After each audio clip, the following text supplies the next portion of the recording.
बुनकर, लोहा बनाने वाले और फैक्ट्री मालिक। अभी हम लोग इस पाठ के अगले विभाग में पहुंच चुके हैं। तो चले बच्चों, अभी हम लोग आगे बढ़ते हैं। शब्दों में इतिहास छिपा है।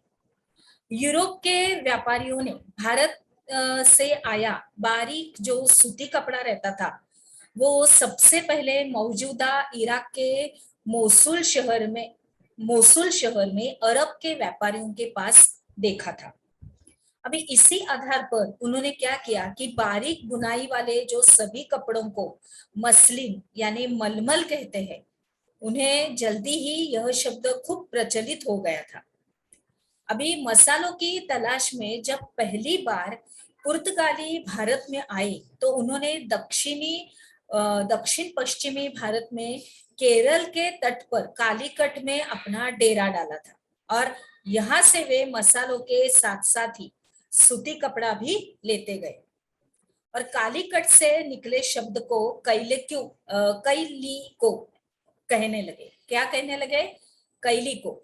और बाद में हर तरह के सूती कपड़े को कैली को ही कहा जाने लगा। ऐसे बहुत सारे शब्द हैं जो पश्चिमी बाजारों में भारतीय कपड़ों की लोकप्रियता की कहानी कहते हैं। अब अगर हम लोग चित्र क्रमांक 3 देखेंगे तो हम लोगों को एक ऑर्डर बुक का पन्ना देख सकते हैं, जिसे 1730 में ब्रिटिश ईस्ट इंडिया कंपनी ने कलकत्ता स्थित अपने नुमाइंदों के पास भेजा था।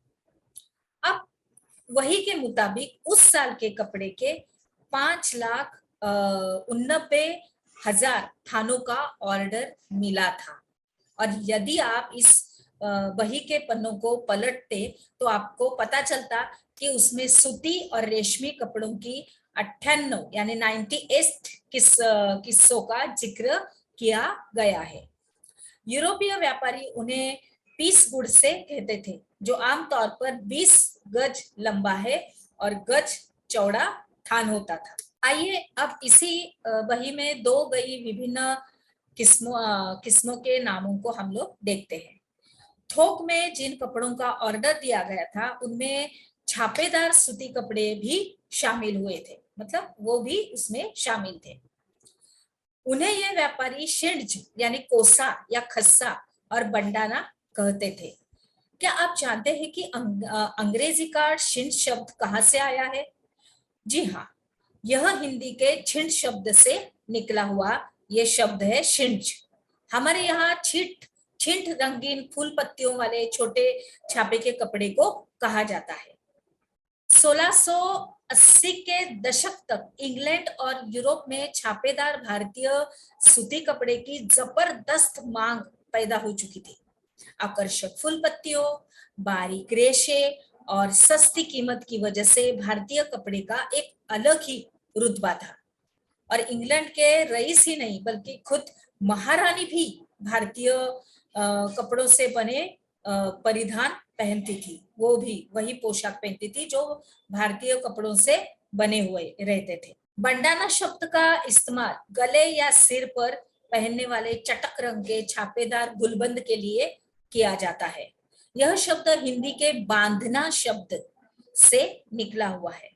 इस श्रेणी में चटक रंगों वाले ऐसी बहुत सारी किस्म के कपड़े आते थे और जिन्हें बांधने और रंग साजी की विधियों से ही बनाया जाता था।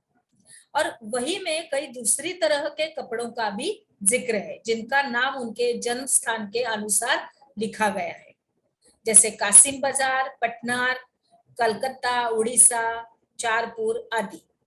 अभी इन शब्दों के व्यापक प्रयोग से ही पता चलता है कि दुनिया के विभिन्न भागों में भारतीय कपड़े कितने मशहूर हो चुके थे। यहाँ पर हम लोग देख रहे हैं कि कपड़े के मध्य से गुजरती लकीर को हम लोग देखते हैं कि क्या आप जानते हैं यह क्यों है? क्योंकि दरअसल इस ओढ़नी में दो बांध कर रंगे गए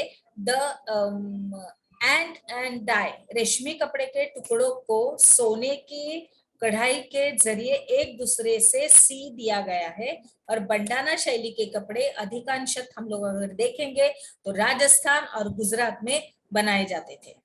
तो इस तरह से ये कपड़े बनाए जाते थे। हम लोग यहाँ पे उसका एक चित्र यहाँ पर हमारे विभाग में देख भी रहे हैं, जो हमारे पाठ्य पुस्तक के अंदर भी बच्चों है। हमने क्या सीखा, इसके अंतर्गत आपको बंडाना किसे कहते हैं, इसका उत्तर अपने नोटबुक में लिखना है। तो चलिए बच्चों, अभी हम लोग आगे बढ़ते हैं हमारे अगले विभाग में।